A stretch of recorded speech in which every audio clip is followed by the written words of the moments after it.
أعوذ بالله من الشيطان الرجيم بسم الله الرحمن الرحيم رب اشرح لي صدري ويسر لي أمري واحلل عقدة من لساني يفقهوا قولي رب زدني علما۔ الحمدللہ آج ہم سپارہ نمبر 18 کا آغاز کریں گے۔ اس میں سب سے پہلے ہم سورۃ المومنون کے اہم مضامین کا خلاصہ دیکھیں گے۔ یہ مکی دور کے درمیانی دور کی سورہ مبارکہ ہے۔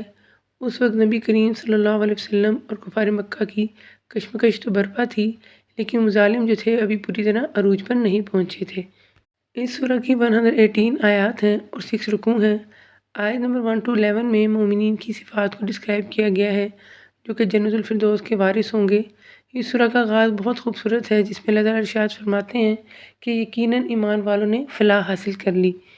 فلاح کا مطلب ہے کہ ہر مراد کا پورا ہو جانا، کسی کام میں کامیاب ہو جانا، اور کامیاب بھی وہ ہوتا ہے جو صعوبتوں کو قطع کرتے ہوئے مطلوب تک پہنچ جاتا ہے، یا کامیابی کی راہیں اس کے لیے کھل جاتی ہیں، اس پر بند نہیں ہوتی۔ شریعت کی نظر میں کامیاب وہ ہے جو دنیا میں رہ کر اپنے رب کو راضی کر لے، اس کے بدلے میں آخرت میں اللہ کی رحمت و مغفرت کا حقدار بن جائے، اس کے ساتھ دنیا کی سعادت و کامرانی بھی میسر آئے تو سبحان اللہ، ورنہ اصل کامیابی تو آخرت ہی کی کامیابی ہے۔ گو دنیا والے اس کے برعکس دنیا کی خواہشوں سے بہرہ کوئی کامیاب سمجھتے ہیں۔ آیت میں ان مومنوں کو کامیابی کی نوید سنا دی گئی جو کہ آگے بیان کی جانے والی صفات کے حامل ہوں گے۔ ارشاد ہوتا ہے کہ جو اپنی نماز میں خشوع کرتے ہیں۔ خشوع سے مراد قلب و اعضاء کی یکسوئی اور انہماک ہے۔ قلبی یکسوئی یہ ہے کہ نماز کی حالت میں مقصد خیالات و وسواس کے ہجوم سے دل کو محفوظ رکھے اور اللہ کی عظمت و جلالت کا نقش اپنے دل پر بٹھانے کی کوشش کرے۔ اعضاء کی یکسوئی یہ ہے کہ ادھر ادھر نہ دیکھے، کھیل کود نہ کرے، بالوں اور کپڑوں کو سنوارنے میں نہ لگا رہے، بلکہ خوف و خشیت اور عاجزی کی ایسی کیفیت طاری ہو جیسے عام طور پر بادشاہ یا کسی بڑے شخص کے سامنے ہوتی ہے۔ دوسری صفت یہ بیان کی گئی کہ جو لغویات سے منہ موڑ لیتے ہیں۔ لغو ہر وہ کام اور ہر وہ بات ہے جس کا کوئی فائدہ نہ ہو یا اس میں دنیا کے یا دین کے نقصانات ہوں۔ ان سے آراز کا مطلب یہ ہے کہ ان کی طرف التفات بھی نہ کیا جائے، بجائے اس کے کہ انہیں اختیار یا ان کا ارتکاب کیا جائے۔ اور مومن بے مقصد مشاغل کی طرف رخ ہی نہیں کرتے۔ البتہ جسمانی اور ذہنی تربیت اور نشو و نما کے فائدہ مند مشاغل کی ممانعت نہیں ہے، جیسا کہ ہم صحابہ رضی اللہ عنہم کے متعلق دیکھتے ہیں کہ انہوں نے تیراکی، تیر اندازی اور گھڑ سواری میں باہم مقابلے کیے۔ یہ وہ چیزیں ہیں جو مومن کو مضبوط بناتی ہیں۔ اس لیے ہمیں اور ہمارے بچوں کو ایسے مشاغل اپنانے چاہیے جس سے ہمیں جسمانی اور ذہنی طور پر قوت مل سکے، بجائے اس کے کہ ہم محض وقت گزاری کے لیے بہت سارے لغویات میں پڑ جائیں۔ اس کے بعد تیسری صفت کے متعلق اللہ تعالیٰ ارشاد فرماتے ہیں کہ جو زکوٰۃ ادا کرنے والے ہیں۔ اس سے مراد بعض کے نزدیک زکوٰۃ کا مفروضہ ہے جس کی تفصیلات یعنی اس کا نصاب اور زکوٰۃ کی شرح گو مدینے میں بتائی گئی، تاہم اس کا حکم مکے میں دے دیا گیا تھا، اور بعض کے نزدیک ایسے افعال کا اختیار کرنا ہے جس سے نفس کا تزکیہ اور اخلاق و کردار کی تطہیر ہو۔ اور چوتھی صفت یہ بتائی گئی کہ جو اپنی شرمگاہوں کی حفاظت کرنے والے ہیں۔ اس کا ایک مطلب یہ ہے کہ اپنے جسم کے قابل شرم حصوں کو چھپا کر رکھتے ہیں، یعنی عریانی سے پرہیز کرتے ہیں اور اپنا سطر دوسروں کے سامنے نہیں کھولتے۔ یہ بھی ایک بہت بڑا فتنہ ہے جو آج کے دور میں لباس کی شکل میں ہمارے سامنے موجود ہے۔ اور دوسرا اس سے مراد یہ ہے کہ وہ اپنی عصمت کی، اپنی عفت کی حفاظت کرتے ہیں، یعنی جنسی معاملات میں آزادی نہیں برتتے اور جائز رشتوں تک اس کو محدود رکھتے ہیں۔ اس کے بعد پانچویں صفت اللہ تعالیٰ نے بیان کی ہے کہ جو اپنی امانتوں اور وعدے کی حفاظت کرنے والے ہیں۔ امانتوں سے مراد ڈیوٹی کی ادائیگی، رازدارانہ باتوں اور مالی امانتوں کی ادائیگی ہے۔ جیسے زندگی بھی ایک امانت ہے، قرآن پاک بھی ہمارے پاس ایک امانت ہے، اسی طرح عہد و پیمان میں اللہ تعالیٰ سے کیے ہوئے میثاق اور بندوں سے کیے گئے عہد و پیمان دونوں شامل ہیں۔ پھر اگلی صفت دوبارہ اللہ تعالیٰ بیان کرتے ہیں کہ جو اپنی نمازوں کی نگہبانی کرتے ہیں، یعنی اوقات نماز، آداب نماز اور ارکان نماز کا خیال رکھنا، غرض نماز سے تعلق رکھنے والی ہر چیز کی نگہداشت کرنا، جسم اور لباس پاک رکھنا، وضو ٹھیک طرح سے کرنا، صحیح وقت میں نماز کی ادائیگی کی فکر کرنا، ایک بوجھ کی طرح نہیں بلکہ سکون اور اطمینان کے ساتھ نماز ادا کرنا، اور نماز ایسے پڑھتے ہیں جیسے بندہ اپنے رب سے کچھ عرض کر رہا ہو۔ اور ان کے لیے پھر اللہ تعالیٰ خوشخبری دے رہے ہیں کہ یہی وارث ہیں جو فردوس کے وارث ہوں گے جہاں وہ ہمیشہ رہیں گے۔ انشاءاللہ ہم بھی ان صفات کو اپنے اندر پیدا کرنے کی پوری کوشش کریں گے۔ پھر آیت نمبر 12 to 22 میں اللہ تعالیٰ انسان کو اللہ تعالیٰ کی ربوبیت کے دلائل دے رہے ہیں۔ سب سے پہلے انسان کی اپنی تخلیق کے مراحل کو ڈسکرائب کر کے اللہ تعالیٰ اپنی طاقت اور قدرت کو واضح کر رہے ہیں پھر 7 آسمانوں کی تخلیق کا ذکر کیا گیا، پھر مختلف پھلوں کی نعمتوں کا ذکر فرمایا گیا، پھر مویشیوں کا ذکر کیا گیا۔ ارشاد ہوتا ہے تمہارے لیے چوپایوں میں بھی بڑی بھاری عبرت ہے، ان کے پیٹوں میں سے ہم تمہیں دودھ پلاتے ہیں اور بھی بہت سے نفع تمہارے لیے ان میں ہے، ان میں سے بعض کو تم کھاتے بھی ہو اور ان پر اور کشتیوں پر تم سوار کرائے جاتے ہو۔ پھر آیت نمبر 23 to 31 میں اللہ تعالیٰ نے حضرت نوح علیہ السلام کی قوم کو دعوت اور ان کی ہلاکت کو بیان کیا ہے۔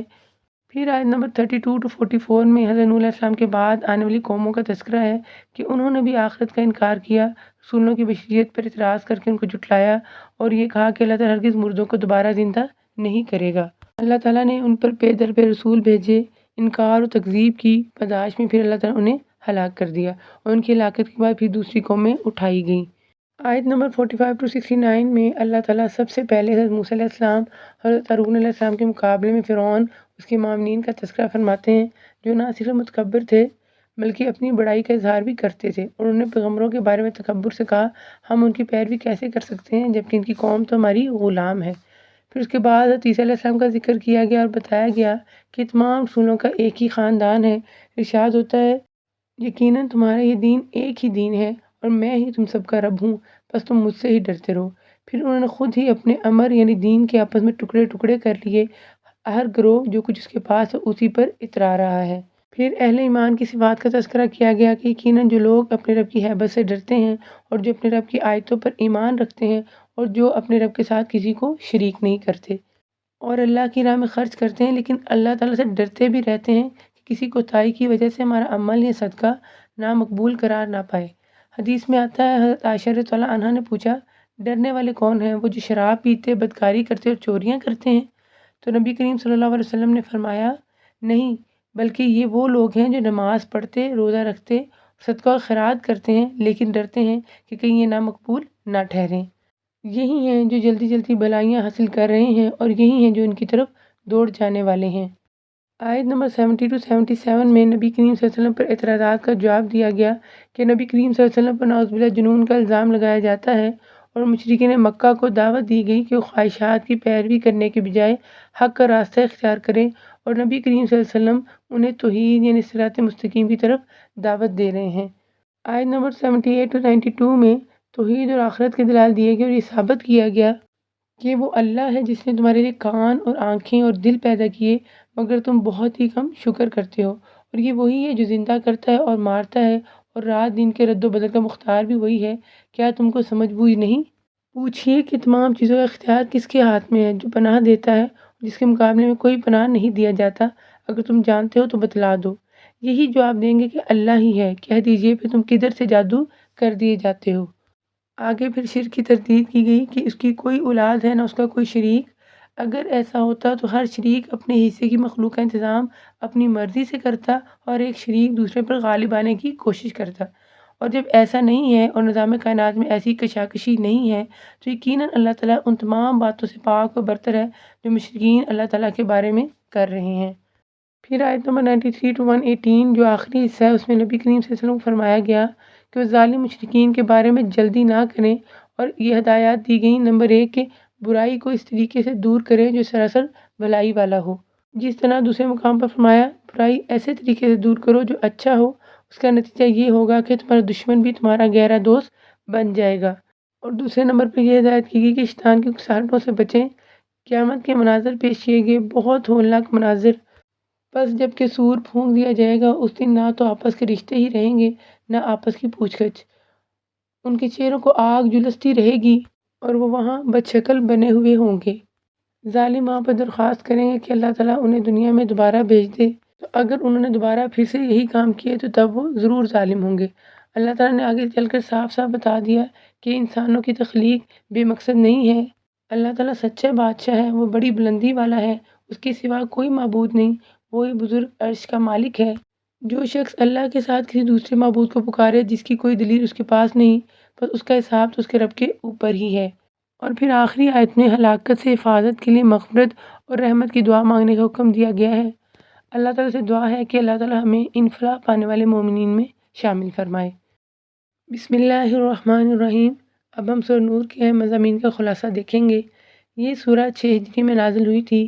یہ مدنی صورت ہے، اس کی 64 آیات اور 9 رکوع ہیں۔ آپ سب جانتے ہیں کہ سورہ نور میں واقع افق کا تذکرہ ہے، جس میں منافقین نے حضرت عائشہ رضی اللہ تعالیٰ عنہا کے دامن عفت و عزت کو داغدار کرنا چاہا تھا، لیکن اللہ تعالیٰ نے قرآن کریم میں حضرت عائشہ رضی اللہ عنہا کی برات نازل فرما کر ان کی پاک دامنی اور عفت کو واضح تر کر دیا۔ اب ہم اس کا تھوڑا سا پس منظر دیکھتے ہیں کہ مدینہ میں 5 سے 6 سال گزرنے کے بعد یہ بات واضح ہو چکی تھی کہ میدان جنگ میں مسلمانوں کو محض ہتھیاروں اور فوجوں کے بل پر شکست دینا ممکن نہیں ہے۔ اسلام کی فتح کی اصل وجہ مسلمانوں کی تعداد یا عسکری طاقت نہیں ہے، بلکہ اصل چیز مسلمانوں کی اخلاقی برتری تھی۔ اب اس اسٹیج تک آتے آتے مسلمانوں کے دشمنوں نے، جن میں مشرکین بھی تھے، منافقین بھی تھے اور یہود بھی تھے، انہوں نے اپنی اسٹریٹجی کو چینج کیا اور تہذیبی جنگ کا آغاز کیا، جس کا اصل مقصد مسلمانوں کے اخلاق کو پست کرنا تھا، اور اس کا مطالعہ ہم سورہ نور میں بھی کریں گے اور انشاءاللہ سورۃ احزاب میں بھی کریں گے۔ جب ہم سورہ نور کو پڑھتے ہیں تو ہمیں یہ بات سمجھ آتی ہے کہ اس سورہ کے سارے ہی احکام دراصل عورت کے تقدس اور احترام کی حفاظت سے متعلق ہیں۔ بالخصوص حضرت عائشہ صدیقہ رضی اللہ تعالیٰ عنہ کی پاک دامنی کی گواہی کے لیے اللہ تعالیٰ کی قرآن پاک میں شہادت عورت کے مقام، یعنی عورت کا جو اسٹیٹس ہے، اس کے حوالے سے ایک بہت بڑا ثبوت ہے۔ اللہ تعالیٰ چاہتے تو خفیہ وحی کے ذریعے سے بھی کام ہو سکتا تھا، لیکن رہتی دنیا تک قرآن پاک حضرت عائشہ صدیقہ رضی اللہ عنہا کی پاک دامنی کی گواہی دیتا رہے گا۔ آیت نمبر 1-34 کے آغاز میں اللہ تعالیٰ ارشاد فرماتے ہیں کہ یہ ہے وہ صورت جو ہم نے نازل فرمائی ہے اور مقرر کر دی ہے۔ قرآن پاک کی ساری صورتیں اللہ تعالیٰ کی نازل کردہ ہیں، لیکن اس صورت کے بارے میں جو یہ کہا گیا تو اس سے صورت میں بیان کردہ احکام کی اہمیت کو اجاگر کیا گیا ہے۔ اس میں سے سب سے پہلے زنا کی سزا کا تذکرہ ہمیں ملتا ہے۔ زنا کا عام مفہوم جس سے ہر شخص واقف ہے وہ یہ ہے کہ ایک مرد اور ایک عورت بغیر اس کے کہ ان کے درمیان نکاح کا جائز رشتہ موجود ہو، باہم اگر تعلق رکھتے ہیں تو زنا کہلاتا ہے۔ تو یہ جو فعل ہے، اخلاقاً برا ہونا اس کا، مذہباً برا ہونا اس کا، یا معاشرتی حیثیت سے قابل اعتراض ہونا، ہمیشہ ہر دور میں اچھے معاشروں میں اس کو غلط ہی سمجھا گیا ہے۔ ارشاد ہو رہا ہے کہ زنا کر مرد و عورت میں سے ہر ایک کو 100 کوڑے لگاؤ۔ ان پر اللہ کی شریعت کی حد جاری کرتے ہوئے تمہیں ہرگز ترس نہ کھانا چاہیے، اگر تمہیں اللہ پر اور قیامت کے دن پر ایمان ہو۔ ان کی سزا کے وقت مسلمانوں کی ایک جماعت موجود ہونی چاہیے۔ بدکاری کی ابتدائی سزا جو اسلام میں بری طور پر بتائی گئی تھی، وہ سورہ نساء کی آیت نمبر 15 میں ہم پڑھ چکے ہیں۔ اس میں کہا گیا تھا کہ اس کے لیے جب تک مستقل سزا مقرر نہ کی جائے، ان بدکار عورتوں کو گھروں میں بند رکھو۔ پھر جب سورہ نور کی یہ آیت نازل ہوئی تو نبی صلی اللہ علیہ وسلم نے فرمایا کہ اللہ تعالیٰ نے جو وعدہ فرمایا تھا اس کے مطابق بدکار مرد و عورت کی مستقل سزا مقرر کر دی گئی ہے، وہ تم مجھ سے سیکھ لو، اور وہ ہے گوارے یعنی غیر شادی شدہ مرد اور عورت کے لیے 100 کوڑے، اور شادی شدہ مرد و عورت کو 100 کوڑے اور سنگساری کے ذریعے سے مار دینا۔ اور پھر آگے اللہ تعالیٰ ارشاد فرماتے ہیں کہ زانی مرد سوائے زانیہ یا مشرکہ عورت کے اور سے نکاح نہیں کرتا، اور زناکار عورت بھی سوائے زانی یا مشرک مرد کے اور نکاح نہیں کرتی۔ ایمان والوں پر یہ حرام کر دیا گیا۔ پھر اس کے بعد قذف کی سزا بیان کی گئی کہ جو شخص کسی پاک دامن عورت یا مرد پر زنا کی تہمت لگائے، اسی طرح جو عورت کسی پاک دامن مرد یا عورت پر زنا کی تہمت عائد کرے اور وہ بطور ثبوت 4 گواہ پیش نہ کر سکے تو اس کے لیے 3 حکم بیان کیے گئے ہیں۔ انہیں 80 کوڑے لگائے جائیں، ان کی شہادت کبھی قبول نہ کی جائے، اور وہ اللہ کے نزدیک اور بندوں کے نزدیک فاسق ہیں۔ پھر قانون لعن کا تذکرہ آ جاتا ہے کہ کوئی مرد اپنی بیوی پر بدکاری کا الزام لگائے اور اس کے پاس گواہ نہ ہوں تو پھر لعن کا طریقہ اختیار کیا جاتا ہے۔ وہ کیا ہے کہ 4 مرتبہ اللہ کی قسم کھا کر مرد کہے کہ وہ سچوں میں سے ہے، اور 5ویں مرتبہ کہے کہ اس پر اللہ تعالیٰ کی لعنت ہو اگر وہ جھوٹوں میں سے ہو۔ اور اس عورت کی سزا اس طرح دور ہو سکتی ہے کہ وہ 4 مرتبہ اللہ کی قسم کھا کر کہے کہ یقیناً اس کا مرد جھوٹ بولنے والوں میں سے ہے، اور 5ویں دفعہ کہے کہ اس پر اللہ تعالیٰ کا غضب ہو اگر اس کا خامد سچوں میں سے ہو۔ نبی کریم صلی اللہ علیہ وسلم کے دور میں ایسے بعض واقعات پیش آئے کہ جب دونوں جانب سے قسمیں کھائی گئیں تو پھر آپ صلی اللہ علیہ وسلم نے کسی کو سزا نہیں دی، لیکن دونوں کے درمیان سپریشن کروا دی گئی، اور بچہ جو ہے وہ ماں سے منسوب کیا گیا، اور نان و نفقہ جو ہے وہ باپ پر نہیں لگایا گیا، نسب باپ سے نہیں جوڑا گیا، اور اس کے ساتھ یہ بتایا گیا کہ اصل فیصلہ قیامت کے دن اللہ تعالیٰ کریں گے، اور ساتھ ہی یہ بھی کہا گیا کہ اگر عورت قسم کھائے تو اس پر اس کے بچے پر بھی بعد میں الزام نہیں لگایا جا سکتا۔ پھر آیت نمبر 11-20 میں حضرت عائشہ رضی اللہ تعالیٰ عنہ کے کردار پر اللہ تعالیٰ کی گواہی ہے۔ اس کا مختصراً پس منظر یہ ہے کہ حکم حجاب کے بعد غزوہ بنی مستلق سے واپسی پر نبی صلی اللہ علیہ وسلم اور صحابہ کرام رضی اللہ عنہم نے مدینہ کے قریب ایک جگہ قیام فرمایا۔ صبح کو جب وہاں سے روانہ ہوئے تو عائشہ صدیقہ رضی اللہ تعالیٰ عنہا کا ہودج بھی جو خالی تھا، اہل قافلہ نے یہ سمجھ کر اونٹ پر رکھ لیا کہ ام المومنین رضی اللہ تعالیٰ عنہا اس کے اندر ہی ہوں گی، اور وہ وہاں سے روانہ ہو گئے۔ دراصل حضرت عائشہ رضی اللہ عنہا اپنے ہار کی تلاش میں باہر گئی ہوئی تھی۔ جب واپس آئیں تو دیکھا کہ قافلہ تو چلا گیا ہے، تو یہ سوچ کر وہیں لیٹ گئیں کہ جب ان کو میری غیر موجودگی کا علم ہوگا تو تلاش کے لیے واپس آئیں گے۔ تھوڑی دیر کے بعد صفوان بن معطل رضی اللہ تعالیٰ عنہ آگے، جن کی ذمہ داری یہ تھی کہ قافلے کی رہ جانے والی چیزیں سنبھال لیں۔ انہوں نے حضرت عائشہ صدیقہ رضی اللہ تعالیٰ عنہ کو حکم حجاب سے پہلے دیکھا ہوا تھا۔ انہیں دیکھتے ہی انا للہ و انا الیہ راجعون کہا اور سمجھ گئے کہ قافلہ غلطی سے یا بے علمی میں حضرت ام المومنین رضی اللہ تعالیٰ عنہ کو یہیں چھوڑ کر آگے چلا گیا ہے۔ تو پھر انہوں نے حضرت عائشہ صدیقہ رضی اللہ تعالیٰ عنہ کو اپنے اونٹ پر بٹھایا اور خود نکیل تھامے پیدل چلتے چلتے قافلے سے جا ملے۔ منافقین نے جب حضرت عائشہ صدیقہ رضی اللہ تعالیٰ عنہ کو اس طرح بعد میں اکیلے حضرت صفوان رضی اللہ تعالیٰ عنہ کے ساتھ آتے دیکھا تو اس موقع کو بہت غنیمت جانا، اور رئیس المنافقین جو عبداللہ بن ابی تھا اس نے کہا کہ نعوذ باللہ، یہ تنہائی اور یہ علیحدگی جو ہے بے سبب نہیں، حالانکہ وہ دونوں اس بات سے بالکل بے خبر تھے۔ بعض مخلص مسلمان بھی منافقین کی اس پروپیگنڈے کا شکار ہو گئے، مثلاً حسان، مستہ بن اساسہ اور حمنہ بنت حجش رضی اللہ تعالیٰ عنہم۔ پھر نبی کریم صلی اللہ علیہ وسلم پورے ایک ماہ تک، جب تک اللہ تعالیٰ کی طرف سے برات نازل ہوئی، سخت پریشان رہے، اور دوسری طرف حضرت عائشہ رضی اللہ تعالیٰ عنہ لا علمی میں اپنی جگہ بیقرار اور مضطرب تھیں۔ پھر اللہ تعالیٰ نے یہ آیات نازل فرمائیں اور حضرت عائشہ صدیقہ رضی اللہ تعالیٰ عنہ کی پاک دامنی اور عفت کو واضح تر کر دیا۔ پھر اللہ تعالیٰ ہدایت کر رہے ہیں کہ اسے سنتے ہی مومن مردوں عورتوں نے اپنے حق میں نیک گمانی کیوں نہ کی اور کیوں نہ کہہ دیا کہ یہ تو کھلم کھلا صریح بہتان ہے۔ یہاں سے تربیت کے ان پہلوؤں کو نمایاں کیا جا رہا ہے جو اس واقعے میں مضمر ہیں۔ ان میں سب سے پہلی بات یہ ہے کہ اہل ایمان ایک جان کی طرح ہیں۔ جب حضرت عائشہ صدیقہ رضی اللہ تعالیٰ عنہ پر اہتمام ترازی کی گئی تو تم نے اپنے پر قیاس کرتے فوراً اس کی تردید کیوں نہ کی اور اسے بہتان صریح کیوں قرار نہیں دیا؟ پھر فرمایا جا رہا ہے کہ جو لوگ مسلمانوں میں بے حیائی پھیلانے کے آرزومند رہتے ہیں ان کے لیے دنیا اور آخرت میں دردناک عذاب ہیں۔ پھر یہ قاعدہ مقرر کیا گیا کہ ریلیشنز یعنی تعلقات کی بنیاد حسن ظن پر ہونی چاہیے، یعنی ثبوت کے بغیر ہر شخص کو بے گناہ سمجھا جائے گا۔ پھر لوگوں کو عام ہدایت یہ کی گئی کہ اے ایمان والو، اپنے گھروں کے سوا اور گھروں میں نہ جاؤ جب تک کہ اجازت نہ لے لو۔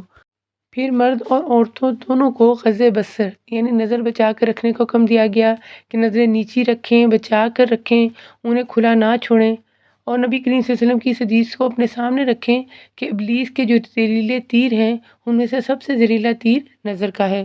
پھر آگے عورتوں کو حکم دیا گیا کہ وہ اپنی نگاہیں نیچی رکھیں، اپنی عصمت میں فرق نہ آنے دیں اور اپنی زینت ظاہر نہ کریں سوائے اس کے جو ظاہر ہے، اور اپنے گریبانوں کو ڈھانپ لیں اور اپنے محرم رشتہ داروں اور گھر کے خادموں کے سوا کسی کے سامنے بن سنور کر نہ آئیں، اور اس طرح زور زور سے پاؤں مار کر نہ چلیں کہ ان کی پوشیدہ زینت معلوم ہو جائے۔ اس کے بعد معاشرے میں غیر شادی شدہ رہنے والوں کو ناپسند کیا گیا اور حکم دیا گیا کہ تم میں سے جو مرد عورت بے نکاح کی ہوں ان کا نکاح کر دو۔ اس سے ہمیں یہ بات سمجھ آتی ہے کہ نکاح آسان ہونا چاہیے۔ ہم نے اپنے معاشرے میں ایسے رواج فروغ کر دیے ہیں جن کی وجہ سے نکاح کرنا مشکل ہوتا چلا جا رہا ہے، حتیٰ کہ ان آیات میں اللہ تعالیٰ فرماتے ہیں کہ لونڈیوں اور غلاموں کو بھی بے نکاح نہ رہنے دیا جائے، اس لیے کہ اس طرح اکیلی زندگی میں فحاشی کی طرف مائل ہونے کے جو چانسز ہیں زیادہ ہو جاتے ہیں۔ پھر لونڈیوں اور غلاموں کی آزادی کے لیے مکاتبت کا اصول بھی پیش کیا گیا۔ پھر آیت نمبر 35 to 40 میں بہت ہی خوبصورت مثال ہے جس میں اللہ تعالیٰ کے نور کا تذکرہ کیا گیا ہے کہ جس سے ساری کائنات روشن ہے، کہ وہ نور پر نور ہے۔ اللہ تعالیٰ اپنے نور کی طرف رہنمائی کرتا ہے جسے چاہے۔ لوگوں کے سمجھانے کو یہ مثالیں اللہ تعالیٰ بیان فرما رہا ہے، اور اللہ تعالیٰ چیز کے حال سے بخوبی واقف ہے۔ ان گھروں میں جن کے بلند کرنے اور جن میں اپنے نام کی یاد کا اللہ تعالیٰ نے حکم دیا ہے، وہاں صبح و شام اللہ تعالیٰ کی تسبیح بیان کرتے ہیں۔ ایسے لوگ جنہیں تجارت اور خرید و فروخت اللہ تعالیٰ کے ذکر سے اور نماز کے قائم کرنے اور زکوٰۃ ادا کرنے سے غافل نہیں کرتی، اس دن سے ڈرتے ہیں جس دن بہت سے دل اور بہت سی آنکھیں الٹ پلٹ ہو جائیں گی۔ اور دوسری طرف جو انکار کرنے والے ہیں وہ اس نور سے محروم رہتے ہیں۔ دوسری آیت میں کافروں کے عملوں کی مثال ہے کہ جس طرح سراب دور سے پانی نظر آتا ہے حالانکہ وہ ریت ہی ہوتی ہے، اسی طرح کافر کے عمل عدم ایمان کی وجہ سے اللہ کے ہاں بالکل بے وزن ہوں گے۔ ان کا کوئی صلہ انہیں نہیں ملے گا۔ ہاں جب وہ اللہ کے پاس جائیں گے تو اس سے عملوں کا پورا حساب لے گا۔ آیت نمبر 41 to 46 میں اللہ تعالیٰ کی ذات کا تعارف اللہ تعالیٰ کی صفات سے کرایا گیا تاکہ اتمام حجت ہو سکے۔ پھر آیت نمبر 47 to 57 میں مومنین اور منافقین کی کھلی علامتیں بیان کی گئیں، جس سے ہر مسلمان جان سکے کہ معاشرے میں مخلص اہل ایمان کون لوگ ہیں اور منافق کون ہیں۔ مومنین کو اللہ تعالیٰ اور اس کے رسول صلی اللہ علیہ وسلم کی اطاعت کا حکم دیا گیا۔ اللہ تعالیٰ کا ایک وعدہ بھی مومنین سے ہے کہ جو کر رہے ہیں اللہ تعالیٰ کہ تم میں سے ان لوگوں سے جو ایمان لائے ہیں اور نیک اعمال کیے ہیں، اللہ تعالیٰ وعدہ فرما چکا ہے کہ انہیں ضرور زمین میں خلیفہ بنائے گا اور ان کے اس خوف و خطر کو وہ امن و امان سے بدل دے گا۔ عہد خلافت راشدہ اور عہد خیر القرون میں اس وعدہ الہی کا ظہور ہوا۔ اللہ تعالیٰ نے مسلمانوں کو زمین میں غلبہ عطا فرمایا، اور یقیناً آج کے مسلمان بھی اگر اخلاقی طور پر اپنی برتری ثابت کریں تو اللہ تعالیٰ کا یہ وعدہ ان کے حق میں ضرور پورا ہوگا۔ آیت نمبر 58 to 64 میں گھریلو زندگی کے مزید احکامات بیان کیے گئے، جیسے گھروں میں پرائیویسی قائم رکھنے کے لیے اجازت لے کر داخل ہونے کا قانون بنایا گیا۔ اسی طرح بیڈ رومز یا آرام گاہوں میں پرائیویسی برقرار رکھنے کے لیے گھر کے بچوں اور ملازمین کو جو اوقات آرام کے ہیں ان میں اجازت لے کے کمرے میں داخل ہونے کا حکم دیا گیا۔ بوڑھی عورتوں کو اجازت دی گئی کہ وہ سر سے اوڑھنی اتار سکتی ہیں، مگر ساتھ ہی یہ حکم بھی دیا گیا کہ تبرج یعنی بن ڈھن کے اپنے آپ کو دکھانے سے بچے۔ نیز یہ نصیحت بھی کی گئی کہ اگر وہ احتیاط رکھیں یعنی اوڑھنیاں اوڑھی رکھیں تو ان کے لیے بہت افضل ہے۔ پھر معذور، بیمار، قریبی عزیزوں اور بے تکلف دوستوں کو یہ حق دیا گیا کہ وہ ایک دوسرے کے ہاں بلا اجازت کھا بھی سکتے ہیں، اور یہ ایسا ہی ہے جیسے وہ اپنے گھروں میں کھاتے ہیں۔ اس طرح معاشرے کے افراد کو ایک دوسرے کے قریب کیا گیا اور ان کے درمیان سے بیگانگی کے پردے ہٹائے گئے تاکہ آپس میں محبت بڑھے۔ آخر میں مسلمانوں کو جماعتی نظم ہے اس کو مضبوط بنانے کے لیے کچھ اور ضابطے اور ہدایات دی گئیں تاکہ وہ مضبوط ہو جائیں اور فتنوں کا مقابلہ کر سکیں۔ ساتھ ہی یہ بھی واضح کیا گیا کہ سنو، جو لوگ حکم رسول کی مخالفت کرتے ہیں انہیں ڈرتے رہنا چاہیے کہ کہیں ان پر کوئی زبردست آفت نہ آ پڑے یا انہیں دردناک عذاب نہ پہنچے۔ ہم سب کی ضرورت ہے کہ آج کے اس دور میں جو فتنوں کا دور ہے کہ ہم اس سورت کو بڑے اچھے انداز سے خود بھی پڑھیں بلکہ اپنے گھر والوں کو بھی اس کا مطالعہ کروائیں تاکہ اپنی پاکیزگی کو برقرار رکھ سکیں۔ بسم اللہ الرحمن الرحیم۔ اب ہم سورۃ فرقان کے اہم مضامین کا خلاصہ دیکھیں گے۔ اس کی 77 آیات اور 6 رکوع ہیں۔ یہ بھی مکی صورت ہے اور سورۃ المومنون کے ساتھ ہی نبی کریم صلی اللہ علیہ وسلم کے قیام مکہ کے درمیانی دور میں نازل ہوئی۔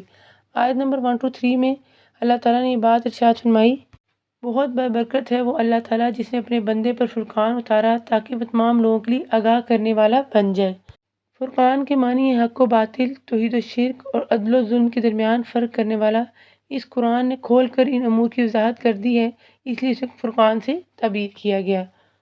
اسی اللہ کی سلطنت ہے آسمانوں اور زمین کی، اور وہ کوئی اولاد نہیں رکھتا اور نہ اس کی سلطنت میں کوئی اس کا شریک ہے، اور ہر چیز کو اس نے پیدا کر کے ایک مناسب اندازہ ٹھہرا دیا ہے۔ ان لوگوں نے اللہ کے سوا جنہیں اپنے معبود ٹھہرا رکھے ہیں وہ کسی چیز کو پیدا نہیں کر سکتے بلکہ وہ خود پیدا کیے جاتے ہیں۔ یہ تو اپنی جان کے نفع و نقصان کا اختیار بھی نہیں رکھتے اور نہ موت و حیات کے اور نہ دوبارہ جی اٹھنے کے وہ مالک ہیں۔